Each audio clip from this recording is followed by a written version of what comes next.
यानंतर बघूया दिवसभरातली 7वी मोठी बातमी। आगामी मुंबई महापालिका निवडणुकीसाठी भाजपसह सर्वच राजकीय पक्षांनी मोर्चे बांधणी सुरू केली आहे। विधानसभा निवडणुकीमध्ये प्रचंड यश मिळवलेल्या महायुतीसमोर बीएमसी निवडणुकीमध्ये तगडं आव्हान निर्माण करण्यासाठी ठाकरे बंधू एकत्र येण्याची शक्यता आहे। उद्धव ठाकरे आणि मनसे अध्यक्ष राज ठाकरे यांनी 20 वर्षांपासूनचं राजकीय शत्रुत्व संपवत एकत्र येण्याचे संकेत दिलेत। मुंबई महापालिकेत मनसेची जोड मिळाली तर ठाकरे बंधूंचं पारडं महायुतीवर वरचढ ठरण्याची शक्यता आहे, अशी शक्यता वर्तवली जाते आहे। महायुतीला मुंबई महापालिकेत सत्तेपासून दूर ठेवण्यासाठी उद्धव ठाकरेंनी राज ठाकरेंची जुळवून घेण्याचं ठरवलंय।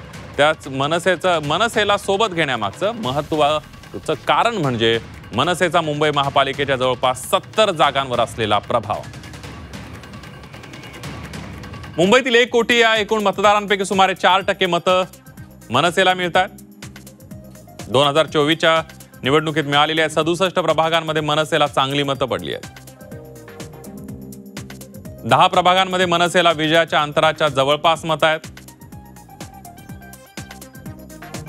25 प्रभागांमध्ये मनसेला महाविकास आघाडीच्या मतांच्या निम्म्याहून अधिक मतं आहेत। 37 प्रभागांमध्ये मनसेला 30 ते 49% मतं आहेत। 8 प्रभागांमध्ये मनसेनं महाविकास आघाडीला मागे टाकलंय। सुमारे 123 प्रभागातील निकालावर मनसेचा प्रभाव आहे।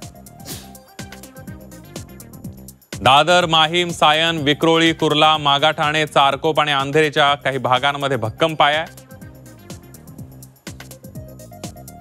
माहीम, वरळी, वांद्रे पूर्वच्या महत्वाच्या लढतींमध्ये मनसे उमेदवारांना विजयाच्या अंतरापेक्षा जास्त मतं आहेत।